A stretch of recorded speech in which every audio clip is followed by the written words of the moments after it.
आप अक्सर ये सुनते होंगे कि बादाम खाओगे तो याददाश्त तेज होगी, या फिर मेरी तो याददाश्त इतनी कमजोर है कि कल की बात याद नहीं रहती। जबकि कुछ ऐसे लोग भी हैं जिनकी याददाश्त की मिसाल दी जाती है। अब भले ही याददाश्त कमजोर हो जाने के पीछे उम्र या फिर कुछ जेनेटिक और मेडिकल रीजन हो, पर याददाश्त बढ़ाने में हम अपनी तरफ से भी बहुत कुछ कर सकते हैं। इसमें ये किताब आपकी मदद करती है। ये किताब किनको पढ़नी चाहिए? जिनकी याददाश्त कमजोर है, जो अपनी याददाश्त बढ़ाना चाहते हैं, हर वो इंसान जो खुद को बेहतर बनाना चाहता है। Memory test. जब हम किसी ऐसे इंसान को देखते हैं जिसकी याददाश्त तेज हो, तो उसकी तारीफ किए बिना नहीं रह पाते।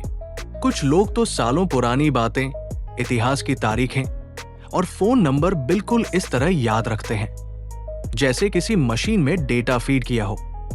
जबकि कुछ ऐसे भी हैं जो अपना चश्मा, घड़ी और मोबाइल भी इधर उधर ढूंढते रहते हैं। टोनी के हिसाब से मेमोरी को 2 भागों में बांटा जा सकता है। पहला स्टोरेज और दूसरा रिकॉल, यानी आपने जो भी पढ़ा, सीखा या समझा उसे स्टोर करना, और जब कभी जरूरत पड़े उसे स्टोरेज से निकालकर रिकॉल कर लेना। जहां तक स्टोर करने की बात है, वो तो हम फिर भी कुछ हद तक ठीक तरह कर लेते हैं। यानी एग्जाम के लिए 3-4 बार सिलेबस पूरा कर लेना, या किसी लिस्ट को 2-3 बार अच्छी तरह पढ़ लेना। पर जहां हम पीछे रह जाते हैं वो है इसे रिकॉल करना। टोनी ने इस पर लगभग 15 साल रिसर्च की और नतीजा इस किताब की शक्ल में रख दिया। हालांकि आप आए दिन मेमोरी तेज करने के ढेरों तरीके सुनते पढ़ते होंगे, जैसे ब्रेन एक्टिविटी को बढ़ाइए, सुडोकू जैसी पजल सॉल्व करिए, एक्सरसाइज करिए वगैरह वगैरह। हम इस किताब में ये नहीं कहते कि ऐसे तरीकों से दूर रहिए, बल्कि आपको कुछ बहुत ही लॉजिकल टिप्स देते हैं जो वाकई असरदार है। तो चलिए शुरू करते हैं। मेमोरी के बारे में सबसे पहले बात करने वाले लोगों में ग्रीक फिलोसोफर पार्मेनाइड्स का नाम सबसे ऊपर लिया जा सकता है। उन्होंने मेमोरी को एक ऐसे मिक्स की तरह बताया जो रोशनी और अंधेरे से मिलकर बना है। जब तक इसे हिलाया ना जाए तब तक सब ठीक रहता है, पर जैसे ही ये हिल डुल जाए तो मेमोरी कमजोर पड़ने लगती है। खैर, आगे वैज्ञानिकों ने मेमोरी के बहुत से राज खोल दिए। अब चाहे कितना ही समझदार या होशियार इंसान हो, उसे खुद से ये शिकायत जरूर रहती है कि वो बातें भूल जाता है। फिर चाहे किसी का जन्मदिन हो या फिर कोई पासवर्ड या किसी जरूरी मीटिंग में लगने वाली फाइल। बच्चे अक्सर स्कूल में अपनी कॉपी, किताब, पेंसिल वगैरह भूल जाते हैं। स्टूडेंट्स तो अक्सर ये शिकायत करते हैं कि हमने पढ़ाई तो खूब की थी, पर एग्जाम का पेपर देखते ही सब भूल गए। अपनी बात करूं तो मैंने एक बार कॉलेज एग्जाम में प्रैक्टिकल फाइल ही घर पर छोड़ दी थी। जब याद आया तो वापस आधे रास्ते से भागते हुए घर आना पड़ा। लेकिन ऑफिस जाने वाले कौन सा कम है? कभी टिफिन ले जाना भूल जाते हैं तो कभी उसे वापस घर लाना। अगर बीवी 8 चीजें लाने को कहती है तो मुश्किल से 4 ही याद रह पाती है। यानी शॉपिंग लिस्ट पर निर्भर रहना जरूरी हो जाता है। कई लोग तो दवाई खाने जैसा जरूरी काम भी भूल जाते हैं। पर इन सारे उदाहरणों से एक बात तो समझ आ जाती है कि चाहे जो भी उम्र हो, भुलक्कड़ का टैग तो सब पर लगाया जा सकता है।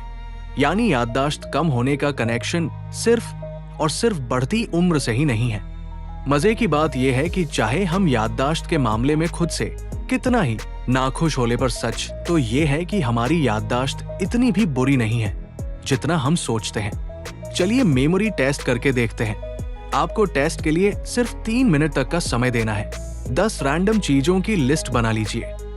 अब उनको किसी दूसरे कागज पर उसी सीक्वेंस में लिखने की कोशिश कीजिए। हर एक सही चीज पर खुद को एक नंबर दीजिए। अगर इनका सीक्वेंस भी सही रहे तो एक नंबर और देते जाइए। अब अपना स्कोर चेक कीजिए। अब एक और टेस्ट करते हैं। आप 10 इमेज सोच लीजिए, जैसे घड़ी, किताब, कोई फल वगैरह। अब इनको 1 से 10 तक के नंबर देकर याद करिए। अब इनको उल्टी गिनती में याद करिए। देखिए कि आप कितनी चीजें याद रख पाते हैं। अब ऐसे ही टेस्ट करिए अलग अलग शेप को लेकर। यानी एक नंबर पर गोल आकार तो दूसरे पर त्रिकोण और तीसरे पर चौकोर वगैरह।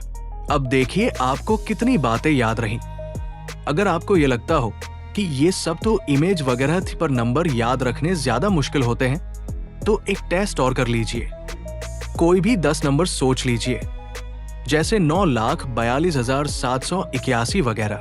अब हर डिजिट के लिए उसका राइमिंग वर्ड बना लीजिए, जैसे 9 के लिए फाइन, 4 के लिए स्कोर, 2 के लिए हु, 7 के लिए हेवन, 8 के लिए वेट और 1 के लिए टोन। अब देखिए कि आप कितने नंबर याद रख पाए।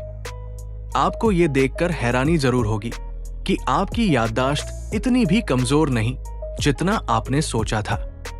जो बात सबसे बुरी है वो ये कि हम लगातार खुद को कमजोर दिमाग कहते रहते हैं। पता नहीं मेरे दिमाग को क्या होता जा रहा है, मैं अब बातें भूलने लगा हूं। मेरी मेमोरी इतनी कमजोर तो कभी नहीं थी।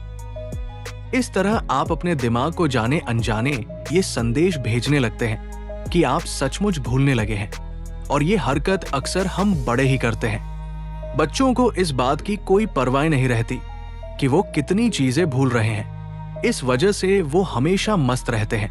याददाश्त बढ़ाने के लिए इमेजेस सिस्टम। आप ये तो मानते होंगे कि हमें अनयूजुअल बातें अच्छी तरह याद रह जाती है। असल में ब्रेन रोजाना होने वाली बातों को फिल्टर कर देता है। यानी आप ये तो बता सकते हैं कि पिछली दिवाली में आपने क्या पहना था, पर 3 दिन पहले पहने हुए कपड़े बताने में मशक्कत करनी पड़ेगी। इसके अलावा साइंस ने यह साबित किया है कि हमें पढ़ी या सुनी हुई बातों से देखी हुई बातें ज्यादा याद रहती है। यानी अगर आपने कोई किताब पढ़ी और साथ ही कोई फिल्म देखी तो आपको फिल्म किताब से अच्छी तरह याद रह पाएगी। जरा सोचकर देखिए, स्कूल में पढ़ा हुआ इतिहास का कोई टॉपिक याद है या उसी उम्र में देखी हुई कोई पिक्चर? तो जब हम ये जानते हैं कि हमारा दिमाग तस्वीरें ज्यादा अच्छी तरह स्टोर और रिकॉल कर सकता है, तो इस बात का फायदा क्यों ना उठाया जाए। अब देखिए कि डेटा को इमेजेस में कैसे बदलना है। चलिए फिर से कोई 10 शब्द लेते हैं। फूल, किताब, पीला, पेंसिल, दोस्त, टेबल, शर्ट, मिठाई, अंगूठी और गुब्बारा। अब अगर मैं बोलूं कि इनको 1 मिनट में याद कर लीजिए, तो बहुत ही मुश्किल होगा कि आप 10 के 10 नाम एक सीक्वेंस में बोल पाएं। हो सकता है कुछ लोग याद कर भी लें, पर अगर मैं 1 या 2 महीने बाद फिर यही दोहराने को बोलूं तो कितने लोग सही जवाब दे पाएंगे? आप 6 महीने या साल भर बाद भी सही जवाब दे पाएं, इसका तरीका समझते हैं। अब ऊपर पढ़े दोनों नियमों को काम में लाते हैं। ये सारे बहुत आम शब्द हैं। इनको थोड़ा अनयूजुअल बनाते हुए चलते हैं। आपने हरा गुलाब बहुत कम देखा होगा, तो अपने दिमाग में एक हरे गुलाब की तस्वीर बनाइए। अब किताब से आप सोचेंगे कि क्यों ना फूल को किताब में रखने की बात इमेजिन की जाए, पर इसमें नया क्या है? तो चलिए फिर कुछ अनयूजुअल सी इमेज बनाते हैं।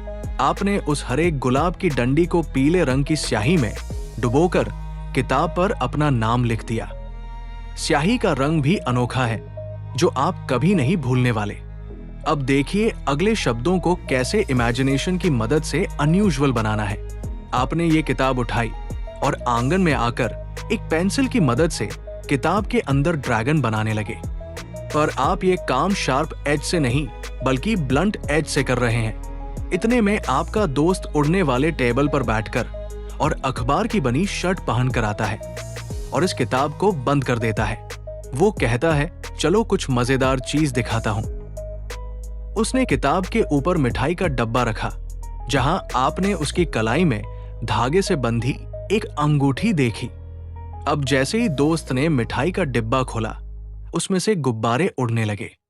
एक बार को तो ये सब बेसिर पैर की बात लगेगी, पर हम यहां लॉजिक नहीं वाइल्ड इमेजिनेशन करने को ही तो बोल रहे हैं, और इमेजिनेशन में तो पूरी छूट रहती है। इस बात का यकीन मानिए कि अगर आप ये तरीका अपनाना शुरू कर दें तो कुछ भी याद रख सकते हैं, और वो भी हमेशा हमेशा के लिए।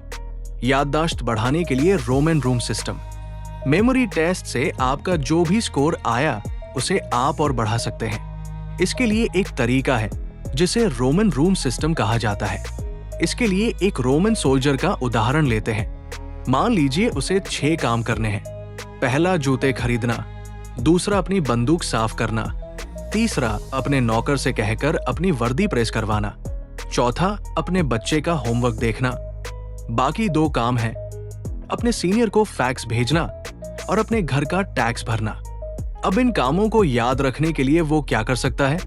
सोल्जर इमेजिन करता है कि वो अपने घर के अंदर आ रहा है। यहाँ जूतों की रैक खाली पड़ी है, सामने की दीवार पर बंदूक टंगी है। अब नौकर उसके लिए पानी लाता हुआ दिखता है। पानी पीकर आगे बढ़ने पर सैनिक का बच्चा खेलता हुआ उसके सामने आ जाता है। इतने में उसके बॉस की तरफ से आया फोन बजता है और बात पूरी करके वो जैसे ही अपने कमरे में आता है, उसे टेबल पर मकान के कागज दिखते हैं। इस पिक्चर ने उसे सारे काम याद दिलवा दिए। आपको भी जब बहुत से काम याद रखने हो तो आप भी इसी तरह अपने ही घर से शुरुआत कर सकते हैं। जो भी काम करने हैं उनको एक के बाद एक अपने घर में फिट करते जाइए। अब देखिए कितनी तेजी से आपकी मेमोरी बढ़ती है। लोगों के नाम और चेहरे याद रखना। आगे बढ़ने के लिए कनेक्शन बनाना जरूरी है, लेकिन कनेक्शन बनाने का सबसे पहला कदम है लोगों को याद रख पाना। रोजाना 2-4 लोगों को तो फिर भी याद रखा जा सकता है, पर अगर आपका काम ऐसा हो कि आपको रोज ढेरों लोगों से मिलना पड़े तो उनको कहां तक याद रख पाएंगे? पर यह काम इतना मुश्किल भी नहीं है। चलिए इसका भी तरीका बताते हैं। आप जिनसे भी मिले उनका नाम दोहरा लें। मन ही मन एक बार उनका नाम लिखें। अगर आपको एक से ज्यादा भाषा आती है तो हर भाषा में उनका नाम इमेजिन करते हुए लिख लें। इस तरह आपको उनका नाम इतने अच्छे से याद हो जाएगा जो आप कभी नहीं भूलेंगे। लोगों से मुलाकात करते हुए उनके चेहरे, हाव भाव और पहनावे पर गौर करें।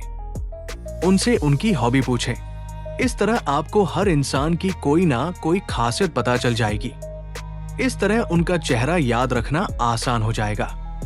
मुलाकात खत्म हो जाने के बाद एक बार सारी बातचीत अपने दिमाग में दोहरा लें। इस तरह आप कभी किसी का नाम या चेहरा नहीं भूलेंगे। अब जाते जाते बोनस के तौर पर नोट करिए याददाश्त बढ़ाने के लिए कुछ भोजन। बेरीज, सीड्स और नट्स, ब्रोकली, एवोकेडो, सामन और लीन मीट। आपको जो भी अच्छा लगता हो उसे अपने खान पान में शामिल कर लें। कुल मिलाकर आप कुछ टिप्स की मदद से याददाश्त बढ़ा सकते हैं। ह्यूमन ब्रेन के लिए पढ़ी हुई बातों से देखी हुई बातें और यूजुअल चीजों से अनयूजुअल चीजें याद रखना ज्यादा आसान होता है। यानी अगर हम किसी चीज को इमेजेस और वो भी काफी अनोखी इमेजेस की तरह याद रखें तो काम आसान हो सकता है। इसलिए जितना हो सके इंफॉर्मेशन को पिक्चर फॉर्म में अपने दिमाग में बैठाने की कोशिश कीजिए। आप रोमन रूम सिस्टम की मदद से अपनी याददाश्त बहुत तेज कर सकते हैं, लेकिन सबसे पहले खुद को बार बार कमजोर दिमाग वाला बोलना बंद कर दीजिए। और भी नॉलेजेबल वीडियो देखने के लिए सब्सक्राइब करें।